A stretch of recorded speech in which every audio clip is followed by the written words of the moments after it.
നമസ്കാരം. ഒരു രക്തസാക്ഷി പരിവേഷത്തോടു കൂടിയാണ് മുഖ്യമന്ത്രി അരവിന്ദ് കെജ്രിവാൾ ഇപ്പോൾ പ്രചരണ പരിപാടികളിലൊക്കെ കളം നിറയുന്നത്. ആം ആദ്മി പാർട്ടിയുടെ പ്രതീക്ഷകളും അത്ര തന്നെ ഉയരത്തിലുണ്ട് താനും. എന്തായാലും ആം ആദ്മിക്ക് വളരെ നിർണായകമായ ചില സംസ്ഥാനങ്ങളിൽ ഇനിയാണ് തെരഞ്ഞെടുപ്പ് നടക്കാൻ പോകുന്നത്. 6ാം ഘട്ടത്തിൽ മെയ് 25-ന് ദില്ലിയിലും ഹരിയാനയിലും ജനം വിധിയെഴുതുകയാണ്. 7ാം ഘട്ടമായ ജൂൺ 1-നാണ് പാർട്ടി ഭരിക്കുന്ന സംസ്ഥാനമായ പഞ്ചാബിൽ തെരഞ്ഞെടുപ്പ് നടക്കുന്നത്.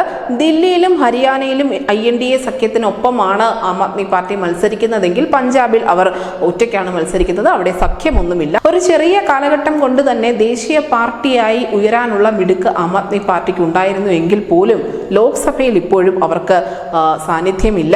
പഞ്ചാബിലെ ജലന്ധറിൽ നിന്നുണ്ടായിരുന്ന ഏക MP സുശീൽ കുമാർ റിങ്കു ഈയിടെയാണ് BJP-യിലേക്ക് ചേർന്നത്. കെജ്രിവാൾ വന്നതോടുകൂടി പ്രചരണത്തിന്റെ ഗതി മാറിയെന്ന് നമ്മൾ പലവട്ടം പറഞ്ഞതാണ്.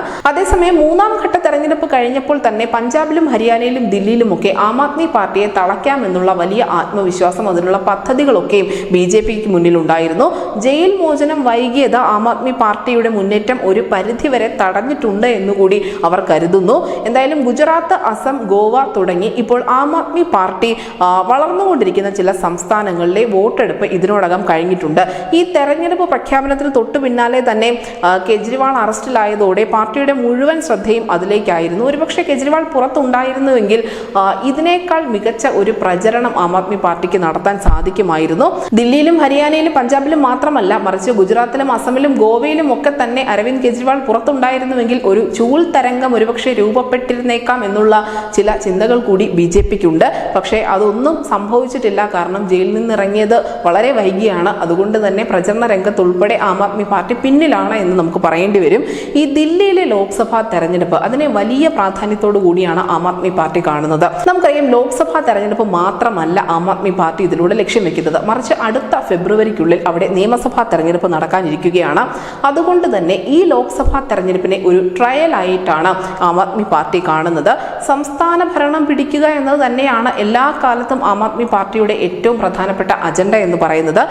ലോക്സഭയിലെ സീറ്റ് എണ്ണത്തേക്കാൾ ഉപരി ദില്ലിയിലെ വോട്ട് വിഹിതത്തിൽ തന്നെയാണ് ആം ആദ്മി പാർട്ടിയുടെ കണ്ണുടക്കുന്നത്. ഈ കോൺഗ്രസുമായുള്ള സഖ്യം ഉൾപ്പെടെ അതിനെ ബാധിക്കുമോ എന്നുള്ള വലിയ ആശങ്ക ആം ആദ്മി പാർട്ടിക്കുള്ളിൽ നിലനിൽക്കുന്നുമുണ്ട്.